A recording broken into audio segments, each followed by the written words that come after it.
Bonjour à tous, nous poursuivons la lecture de Sweet Sixteen et Kawaii est de retour. Ce soir ce sont les vacances, mais comme le confinement dure et que nos chats ont prévu de faire encore la sieste, nous maintiendrons nos rendez-vous des lundis, mercredis et vendredis. Mais tout de suite, place à la lecture. Mercredi 18 décembre 1957. La Gazette de l'Arkansas. Lycée central, ils ne sont plus que 8. Hier, à la mi-journée, une grave altercation s'est produite à la cafétéria du lycée.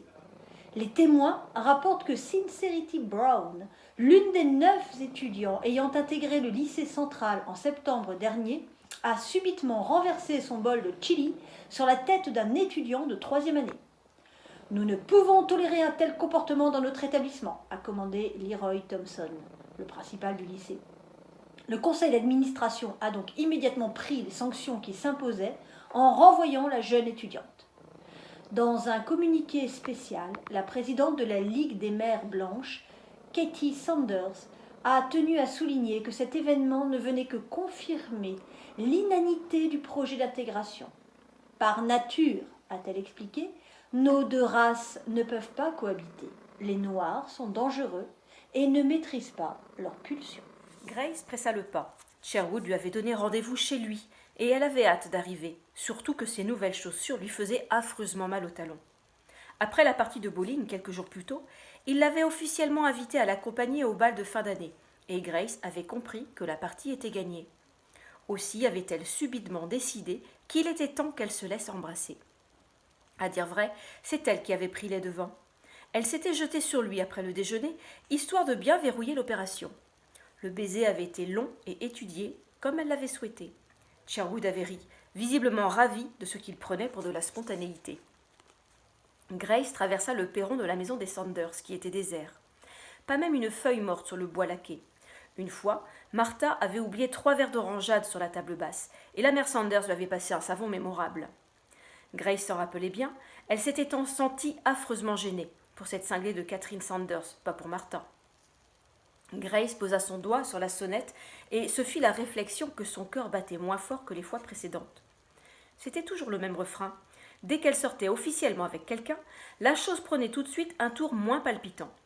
Elle eut une pensée pour sa mère et pour toutes ces femmes qui, chaque matin, avaient la certitude d'ouvrir l'œil sur le même partenaire. Elle eut une moue dégoûtée. Cela lui semblait si commun. Ce fut Brooke qui vint ouvrir. Elle portait encore une nouvelle robe, et Grace se consola en décidant qu'elle ne lui allait pas du tout. Depuis l'épisode de l'encre, Grace s'était détachée de ses 2 meilleures amies, sans pour autant que ce soit clairement affirmé. Brooke l'avait bien senti. Grace lui trouva un air distant. Ah, c'est toi? Sherwood m'a dit que tu passerais. Grace sourit et ne put s'empêcher de répondre. Bonjour Brooke, je vais bien, merci. Oh zut, pensa-t-elle un peu amusée. Je ne peux vraiment pas la fermer. Elle reprit. Oui, ton frère m'a invité. Est-ce qu'il est là? Brooke hocha la tête. Il est au téléphone. Tu peux attendre dans le petit salon. En la précédant dans le couloir, elle ajouta d'un air moqueur. À moins que tu ne préfères nous aider? Maman et moi, on prépare la réunion de la Ligue de ce soir. Après, avec le coup du Chili, cette idiote de négresse n'aurait pas pu mieux agir. La Ligue était en effet loin d'avoir abandonné la partie. Après avoir lancé une collecte de fonds dans le but de persuader quelques soldats d'être moins regardants sur la sécurité, par exemple en haut des escaliers, elle remuait désormais ciel et terre pour que l'expérience intégrationniste ne soit pas réitérée à la prochaine rentrée. Dans cette perspective, le comportement de Sincerity tombait à point nommé. Quelle meilleure preuve de l'incapacité qu'avaient ces nègres à se tenir, de l'incongruité de leur présence au milieu des Blancs. Grace répondit, tout aussi hypocrite. « Oh, je ne sais pas si je vous serai d'un très grand secours. Tu as raison, je vais attendre le petit salon. » Maintenant que Sherwood et elle étaient ensemble, elle ne voyait vraiment pas l'intérêt de continuer à se créer des obligations avec Brooke. « Comme tu veux. » Brooke disparut dans le couloir, et Grace se dirigea nonchalamment vers la pièce qui lui avait été indiquée. Tout bien réfléchi, ça faisait un moment que Brooke lui tapait sur le système.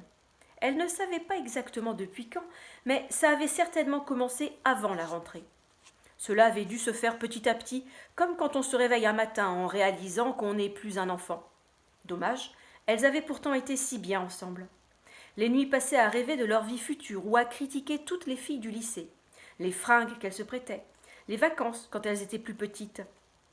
Une année, les Sanders avaient emmené Grace faire du ski dans les Rocheuses. Elle avait passé la semaine les fesses trempées, mais s'était franchement amusée. Sherwood l'accueillit sur le seuil de la porte du petit salon. Il l'attira par la taille et lui appliqua un franc baiser sur les lèvres. « Tu es encore plus belle qu'hier !» Grace répondit du tac au tac. « Attends de me voir demain !» Sherwood l'embrassa à nouveau, les yeux remplis d'impatience. « Veux-tu me faire une faveur ? Attends-moi encore 2 minutes, je dois rappeler quelqu'un. Ensuite, je t'emmène faire un tour en ville. Patinoire, ça te dit ?» Grace hocha la tête, légèrement vexée. Qu'est-ce qui était suffisamment important pour qu'il la fasse patienter ? Sherwood disparut en direction du hall d'entrée. Grace entra dans le petit salon et commença à examiner les bibelots. Tout était toujours si propre et ordonné. C'était à en attraper le vertige. Après quelques minutes, elle entendit la voix de Sherwood résonner dans le bureau de son père. Elle brûlait de savoir qui il appelait. Grace ne mit pas longtemps à se décider. Autour d'elle, tout semblait silencieux. Brooke et sa mère devaient être dans la salle à manger, et Grace les imagina absorbés dans la rédaction de leur dernier brûlot, cherchant la juste expression, celle qui ferait mouche à tous les coups. Doucement, sur la pointe de ses ballerines, Grace sortit du petit salon. Elle fit quelques pas dans le couloir, retenant son souffle. Heureusement que ce n'était pas du parquet. Elle s'arrêta juste avant le bureau de M. Sanders, derrière une grande armoire qui sentait bon le bois ciré. Grace tendit l'oreille. De là où elle était, elle ne pouvait pas voir Sherwood, mais avait compris qu'il avait mis sa main devant le combiné. Loin de la décourager, cela ne fit qu'aiguiser sa curiosité. 2 coups de fil consécutifs. À qui diable pouvait-il parler ? Il valait mieux pour lui que ce ne soit pas encore cette Lucie. Depuis le début, Grace l'avait prise en grippe. Elle ne pouvait pas la souffrir, c'était physique. Au bout de quelques instants, quand son oreille se fut adaptée, elle saisit au vol quelques bribes de la conversation. Elle avait compris « choper » et « négro de Jim Crow ». Il y avait aussi 2 mots qu'elle avait interprétés comme « clan » et « échafaudage ». Mais à la réflexion, ça aurait tout aussi bien pu être « camp » et « échafaudé ». En entendant Sherwood saluer son interlocuteur, elle se dépêcha de regagner le petit salon, priant pour que son visage ne trahisse pas son trouble. Elle se rua sur la réplique d'un œuf de Fabergé, qu'elle fit mine de détailler sous toutes les coutures. Un œuf rose incrusté d'une horloge et surmonté d'un coq au plumage vert, rouge et jaune. Franchement, c'était grotesque. « Excuse-moi, annonça Sherwood en la rejoignant. Maintenant, je te promets, je reste avec toi. » Grace se força à lui sourire. Elle avait beau être large d'esprit, il y avait des choses qui la dépassaient. Si Sherwood avait quelque chose à voir avec le clan, comment allait-elle arriver à l'aimer ? Si au moins elle avait pu l'apprendre après le bal de fin d'année, ça lui aurait évité d'avoir à jouer la comédie pendant toute la soirée. Peut-être même que cela ternirait son éclat et l'empêcherait d'être élue reine du bal. Elle se mordit la lèvre. Sa curiosité la perdrait. C'est lorsqu'elle étudiait à Horace Mann, l'année précédente, que Molly avait assisté à son premier bal de fin d'année. La fête avait été loin d'être aussi pailletée que celle qui semblait être donnée dans les lycées de blanc, mais Molly en gardait un souvenir haut en couleur. Tout le monde avait participé, apportant ça et là des plantes, des rubans et des ballons, nouant des tissus autour des chaises, nettoyant les vitres, secouant les rideaux. À part l'odeur aigrelette qui n'avait pas réussi à être masquée, la cafétéria était méconnaissable. Molly avait passé toute l'après-midi chez Susanna à se maquiller, à se coiffer et à rire. Puis, sur le coup de 18h30, leur cavalier était timidement venu les chercher. Il s'agissait de 2 camarades de classe, très sympathiques, mais pour lesquels ni l'une ni l'autre n'avaient de sentiments particuliers. Elle les avait suivis, le cœur léger, sous leurs robes apprêtées. La soirée s'était ouverte sur une adaptation plutôt avant-gardiste de Hamlet, donnée par les étudiants de première année. Par la suite, la musique avait été lancée. Frankie Limon, Bill Haley et His Comets, Jean Vincent. Molly avait rejoint la piste avec plaisir pendant que Susanna buvait du punch, introduit en douce par un étudiant pour lequel elle craquait depuis un bon bout de temps. Au milieu de la soirée, comme Molly cherchait son amie, elle l'avait retrouvée penchée sur le lavabo des toilettes, complètement éméchée. Elle avait alors entrepris de la faire sortir prendre l'air pour essayer de la dégriser. Là, elle l'avait fait asseoir sur le banc de ferraille, sous le grand chêne. Aux côtés d'une Susanna gémissante, Molly avait empli ses yeux de nuit à travers les branches gelées. C'est à ce moment-là qu'elle avait rencontré Vince, comme arrivé de nulle part. Il avait observé Susanna avant de déclamer, imitant le prince de la pièce de Shakespeare, « Boire ou ne pas boire, telle est la question. » Molly avait ri, puis elle avait installé ce grand garçon qui semblait avoir poussé trop vite. Son long corps mince, presque fragile, contrastait avec l'assurance qui se lisait sur son visage. Il n'était pas vraiment beau, mais l'irrégularité de ses traits avait quelque chose d'attirant. Presque 1 an jour pour jour après ce premier bal, Molly était occupée à trier du linge en compagnie de sa mère. Elle plia un torchon blanc en songeant qu'au même moment, les 2500 étudiants du lycée central devaient être occupés à parfaire leur tenue pour un bal de fin d'année qui s'annonçait sensationnel. Les couples les plus en vue étaient certainement en train de se pomponner au cas où ils devraient se retrouver sous les feux des projecteurs lors de l'élection du roi et de la reine de la soirée.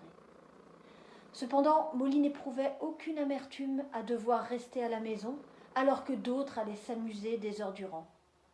Les vacances d'hiver commençaient et cette perspective suffisait parfaitement à son bonheur.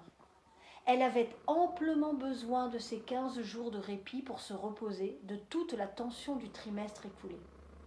L'expulsion de Sincerity, quelques jours plus tôt, était venue entacher un quotidien déjà suffisamment compliqué. Si elle n'était pas réintégrée, comme Molly le redoutait, la situation ne ferait qu'empirer, et les Blancs n'auraient désormais plus qu'une idée en tête, réitérer l'exploit jusqu'à ce qu'il n'en reste aucun. En plus de cela, Molly avait accumulé un retard considérable en cours. Prendre des notes en étant constamment sur ses gardes ne facilitait pas les apprentissages. Aussi comptait-elle bien travailler, et travailler encore, pendant toutes les vacances s'il le fallait. C'était obligatoire, si elle ne voulait pas se faire renvoyer. « Grand-mère a réservé une dinde pour Noël », annonça Erin en secouant vigoureusement un chemisier. « J'ai invité mon frère et mes sœurs. Il y aura aussi ta cousine Mae. Tu m'aideras à préparer le dîner ? Si tu veux. » Erin poursuivit d'un ton léger. « Je te confie la préparation des eggnogs. De nous 3, c'est toi qui le réussis le mieux. » L'eggnog est une boisson d'hiver très populaire aux États-Unis, à base d'œufs, de crème, de lait et de rhum. Elle s'apparente un peu au lait de poule que l'on connaît. Molly hocha la tête et Chérie ajouta en arrivant près d'elle. « Et croyez-moi, le premier qui parle d'intégration, je le fais dégager à coups de balai. Noël, c'est Noël. » Grace se réveilla en sursaut, comme la nuit précédente. Elle porta aussitôt les mains à son visage avant de comprendre, soulagée, qu'il n'était pas recouvert d'encre noire. Dans son cauchemar, le liquide était épais, poisseux. Il était rentré dans ses narines, avait commencé à couler au fond de sa gorge, l'étouffant à petit feu. Les yeux grands ouverts dans le noir, Grace écouta le silence. Puis elle alluma sa lampe de chevet et se dirigea mécaniquement vers sa coiffeuse. Les petites fleurs de la tapisserie étaient habillées par des ombres déformées de ces objets familiers. La nuit, tout était si singulier. Elle se laissa tomber sur son petit tabouret frangé. Machinalement, elle attrapa sa brosse et commença à lustrer ses cheveux tout en fixant son reflet. Elle brossa longtemps, jusqu'à ce que son visage lui devienne étranger, jusqu'à ce que ses yeux ne ressemblent plus qu'à 2 trous noirs. Puis, soudain, d'un seul coup, le mouvement cessa. Depuis 2 jours, elle s'efforçait d'oublier ce qu'elle avait entendu de la bouche de Sherwood. Elle avait tenté d'occuper son esprit en regardant Richard Diamond, cette nouvelle série pour laquelle son frère se passionnait. Elle avait furieusement feuilleté tous ses magazines, dépensé des sommes astronomiques en cadeaux de Noël, essayé toute sa garde-robe et piqué 34 oranges de clous de girofle pour aider Minnie. Mais il fallait se rendre à l'évidence. Elle était capable de beaucoup de choses, mais pas de bâillonner ses pensées. Elle n'avait pas bougé quand Dorothy avait versé de l'encre sur Molly Costello. Cette fois, elle ne resterait pas sans rien faire. Tout laissait à penser qu'en l'occurrence, le plan était autrement plus violent. D'autant que dans ce genre d'embuscade, tout pouvait déraper très rapidement. De toute façon, elle avait déjà fait une croix sur son histoire avec Sherwood. Quand elle le voyait dans le regard des autres, elle le trouvait encore terriblement attirant. Mais quand elle était seule avec lui, elle avait beau se concentrer, dans son ventre, plus rien ne palpitait. Sans compter que le bal de fin d'année était déjà passé et qu'elle avait eu son heure de gloire en se présentant au bras du garçon le plus convoité du lycée. Elle regarda le délicat petit diadème doré qu'elle avait posé sur sa coiffeuse. Ils avaient été couronnés roi et reine du lycée, et elle avait été photographiée sous toutes les coutures, comme une actrice de cinéma, enviée et détestée. La rentrée était dans quelques jours. Dès qu'elle en saurait un peu plus sur ce que Sherwood tramait, elle le laisserait tomber. Grace ouvrit le robinet et y versa une généreuse rasade de bain moussant. En regardant le niveau de l'eau monter dans la baignoire, elle pensait à cette journée de rentrée qui l'attendait. Elle n'avait pas le droit à l'erreur, même si, à sa plus grande contrariété, son plan comportait certains facteurs qu'elle ne maîtrisait pas. Elle avait décidé que les toilettes étaient le lieu le plus indiqué. C'était le seul endroit où Grace pouvait espérer ne pas être vue en train de parler à Molly Costello, et dans lequel celle-ci entrait sans son soldat. Bien entendu, elle ne comptait pas sur l'hypothèse, bien trop incertaine, que Molly y entre d'elle-même pour satisfaire un besoin naturel. Et d'ailleurs, dans lesquels irait-elle ? Il y en avait aux quatre coins du lycée. Aussi Grace avait-elle décidé qu'elle se posterait dans les toilettes qui étaient sur le chemin de leur salle de cours. En toute logique, Molly passerait forcément devant. À ce moment-là, elle se débrouillerait pour l'attirer à l'intérieur sans que le soldat la remarque. Enfin, ça, c'était le scénario idéal. Que se passerait-il si Molly décidait d'emprunter un autre chemin ? Et comment ferait-elle pour détourner l'attention du soldat ? Elle n'allait tout de même pas mettre des pots de bananes sur le sol. Grace entra dans la baignoire et se glissa sous l'eau. Et si son plan échouait ? Si elle n'arrivait pas à parler à Molly ? Elle refit surface, le corps recouvert de mousse. À la rigueur, elle pourrait toujours tenter d'attraper l'un des 8 autres, sauf qu'elle ne connaissait rien de leur planning, et qu'il était hors de question qu'elle soit vue en train de parler à l'un de ses étudiants. Elle aurait éveillé trop de soupçons, et ça aurait été trop dangereux. Grace arriva au lycée une demi-heure plus tôt que d'habitude. Son frère l'avait regardée comme une démente quand elle avait annoncé qu'elle prendrait le bus. « Hein ? Mais en 50, tu n'as jamais mis le pied dedans ? Tu ne peux pas attendre que papa nous dépose ?» Grace avait secoué la tête, prétextant des recherches à mener pour un devoir à rendre dans la matinée. Elle avait marmonné qu'il lui était impossible de faire autrement. Quand le bus la déposa devant le lycée, Grace ne perdit pas de temps. Elle se dirigea immédiatement vers les toilettes et s'y engouffra. Après avoir ouvert toutes les cabines pour s'assurer d'être bien seule, elle se posta derrière la porte principale, la laissant légèrement entrebâillée. 7h36, parfait, commenta-t-elle en regardant sa petite montre argentée. Normalement, je ne peux pas la rater. Au bout de quelques minutes, les couloirs commencèrent à s'animer. Derrière la porte, Grace voyait les professeurs et les étudiants défiler. Mark Hellman, qui s'occupait d'ondes centrales, la radio du lycée. Miss Weil, une professeure de botanique au teint aussi terne que ses cheveux. Quelques groupes de filles qui riaient ou qui discutaient. Un garçon qu'elle n'avait jamais remarqué et qui paraissait aussi heureux qu'un saumon sous une rondelle de citron.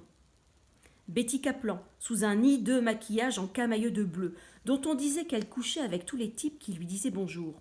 Grace était en train de penser que sa robe lui donnait l'air d'une petite montgolfière dans un changement d'atmosphère sonore l'avertit que l'une des étudiantes noires arrivait. « Retourne dans ton champ de coton !» Grace pria pour que ce soit Molly. « Hé, regardez, quelqu'un a ouvert les cages du zoo. Un macaque Costello !» C'était bien Molly qui approchait. Grace expira un grand coup. La main sur la porte, elle se tint prête à passer à l'action. Elle passa la tête dans l'entrebâillement de la porte. Le soldat était quelques pas derrière la jeune fille. Un autre groupe commença à insulter Molly. Grace ne bougeait plus, les encourageant secrètement à continuer. Les insultes, c'était peut-être la seule chance de réussir. « Poussez-vous tout le monde, négresse du 3e devant !» Si on jouait un peu, le premier qui la chope se fait payer une tournée. Les étudiants se gondolaient, ignorant superbement la présence du soldat. Quand celui-ci s'arrêta vers eux, tournant le dos à Grace, cette dernière se dépêcha de héler Molly. La jeune fille marqua un temps d'arrêt et fixa Grace, surprise et angoissée. Grace tendit le bras pour agripper sa manche, tenant fermement le tissu dans son poing serré. Elle tira du plus fort qu'elle put tout en ramenant Molly à l'intérieur. Grace ferma la porte. La jeune fille essaya de crier. « Chut !» murmura Grace en lui plaquant la main sur la bouche. Ce n'était pas le moment de se faire repérer. Heureusement que les couloirs étaient bruyants. Molly essayait de se défaire de la main de Grace qui tenait bon. Elle n'avait jamais réalisé que cette fille était plus grande qu'elle. À la réflexion, tout le monde était plus grand qu'elle. Chut, répéta-t-elle vigoureusement. Regarde-moi, calme-toi, je ne te veux aucun mal. Molly ouvrait toujours des yeux ronds et paniqués, se demandant dans quel piège elle venait de tomber. Grace pouvait presque entendre les battements de son cœur, à moins que ce ne soit le sien. J'enlève ma main, mais tu ne cries pas, c'est compris? Grace comptait sur son pouvoir de persuasion. Elle ôta lentement sa main, puis dans un vieux réflexe se l'essuya sur la jupe. Minnie, sa bonne, était propre, mais pour les autres on ne pouvait pas être sûr. On l'avait toujours mise en garde contre les maladies que les Noirs véhiculaient. Grace savait que Molly ne parlerait pas la première. Jamais un Noir n'adressait la parole à un Blanc sans y avoir expressément été invité. Elle me commença. « Tu me reconnais? Je m'appelle Grace Anderson. Je suis avec toi pendant les cours d'histoire et de sport. » Molly hocha la tête. Grace croisa leurs reflets dans la glace, en face d'elle, sur le mur de carrelage gris. Une blanche quasiment agrippée à une noire. Vision tout à fait incongrue. Soudain paniquée à l'idée qu'on la découvre dans une situation qu'elle ne pourrait jamais justifier, Grace poursuivit. « Je dois faire vite, écoute-moi. Je crois que quelque chose de grave va se produire. Je crois que cela concerne Conrad Bishop. Ne me demande pas comment je le sais. Je le sais, c'est tout. » Molly la regardait, incrédule. « Pourquoi lui en particulier? On est toujours tous visés, non? C'est le seul à être en dernière année. Personne n'a envie de le voir être diplômé du lycée central. Je ne sais pas exactement où cela va arriver, ni quand. Tout ce que je sais, c'est que quelque chose se trame. Préviens-le. Il y a des soldats pour nous protéger. Peut-être que ce sera aux abords du lycée, ou aux toilettes, et dis-lui de rester loin des échafaudages. Des échafaudages? Oui, je ne sais pas, il y en a peut-être. Le lycée est grand. En tout cas, demande-lui de rester sur ses gardes, dans des endroits découverts. Nous sommes toujours sur nos gardes. Nous restons toujours dans des endroits découverts. Écoute, je suis désolée, je ne sais rien d'autre. Je voulais juste te prévenir. Grace se mordit la lèvre. Elle aurait tant aimé en savoir plus. Elle avait tenté à plusieurs reprises de faire parler de Sherwood, mais avait fini par abandonner. Il n'était pas idiot et avait commencé à paraître étonné par ses questions. Elle avait peur qu'il se doute de quelque chose. C'était finalement grâce à son frère que son enquête avait avancé. Innocemment, elle lui avait demandé s'il savait si l'un des étudiants avait été surnommé Jim Crow au lycée. Il avait haussé les épaules en répondant comme si c'était évident. Conrad Bishop? Il lui ressemble, non? Toujours adossée contre le mur des toilettes, Molly fronça les sourcils. Mais pourquoi est-ce que je devrais te faire confiance? Pourquoi une blanche se mettrait-elle de notre côté? Grace planta à nouveau ses yeux tout au fond des siens, le bleu dans le noir. Elle avait réfléchi à tout un éventail d'arguments, mais répondit simplement « Je ne suis du côté de personne, juste du mien. » Quelques secondes plus tard, Grace poussa la porte des toilettes. Elle s'ouvrit sur Judy et, avec un sang-froid qui l'étonna, Grace lui empoigna les bras. Les fêtes de Noël s'étaient-elles bien passées? Elle avait reçu Youth Day, le célèbre parfum d'Estée Lauder, œillets, ylang et clous de girofle, ainsi qu'un nouveau fer à friser, super pratique à utiliser. Elle fit mine d'écouter Judy faire en retour l'exposé de ses présents, en priant intérieurement que celle-ci n'ait rien vu à l'intérieur des toilettes.